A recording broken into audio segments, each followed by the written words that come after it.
Sara Ahmed is a well-renowned biographer who specialises in uncovering implicit links people have to the rest of the world, but growing up, uncovering her own Syrian heritage hasn't been so easy.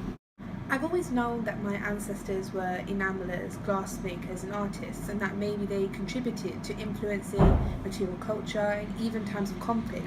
But having found a very old crinkled up notebook on the making of the Luck of Eden Hall, I have been compelled to find out more about my lineage and why notes on one object have been kept within our family for so many centuries.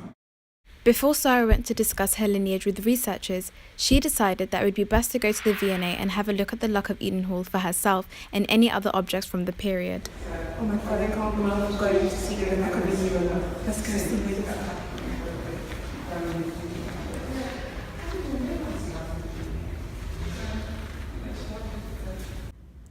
I can't believe something so beautiful like the Luck of Eden Hall could possibly link my ancestors to the age of the Crusades. I have to go find out more. Historian Ikran bin Yusuf from the University College London has agreed to have an interview with Sara, sharing her knowledge on the Crusades. Currently researching the material exchange between the Islamic East and Europe between 1100 and 1550, focusing on signs of coexistence, conflict and even competition. I'm very curious to find out what Ikran has to say. How are you? I'm good, thank you. How are you? I'm good. I was told that you're doing a lot of research into the age of the Crusades, and I was looking to find out a bit more about my Syrian heritage and whether I have any links to the Crusades at all, like specifically through the creation of the Luck of Eden Hall. Well, I was always told that my great-great-great-grandfather, that we have a lineage of Syrian glassmakers, and that they may or may not have directly contributed to the material artifacts that were created during the Crusades. And also there's a lot of old notes that he had on the Luck of Eden Hall. And I've always wondered why he had that. And I just want to know if there was any significance that my family ancestors' trade had on the events that unfolded during the Crusades.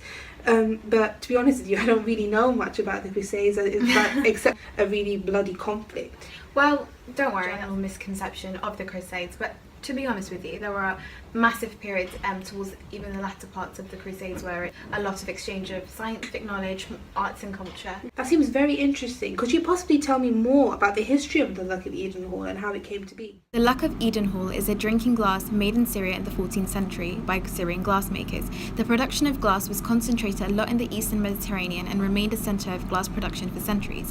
What's interesting, of course, is the name of the drinking glass wasn't originally the Luck of Eden Hall, thus demonstrating the appropriation by the West of Islamic objects.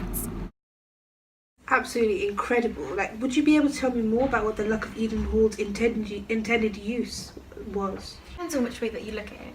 For Syrians, such as the glassmakers in your family, it was just a mere decorative piece, something that they did on a daily basis that actually didn't hold much significance or much real or a lot of value. Whereas for the Musgrave family of Cumberland in England, when it had come in the 15th century, it changed and actually held a religious value. Wow, so is this the case that they gave it, or did it come like that from Syria?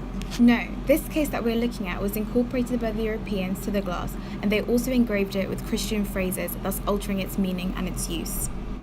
Surely that's the West appropriating the Islamic East concept, or is that concept a little bit far-fetched? It's not a far-fetched idea at all, as that's a concept constantly being looked at by historians. As the origins of the Luck of Eden Hall are blurred, one theory proposed is that a crusader took it from Syria to Jerusalem, where it was then elevated in religious significance and later being taken to the Venetian trading ports, where it then found its way to England. While the complete alteration of the meaning behind the object has been changed, and there is no denying that, it is very important to remember that the limited contact between places such as Cumberland in England and Syria does actually affect the way that the West responds to and looks at objects from the Islamic East and understanding it. Thus, it challenges whether it was deliberate change to its meaning or whether it was inadvertent and as a result of ignorance. This has been an overwhelming yet enlightening journey. I am so glad I found out more about my Syrian heritage.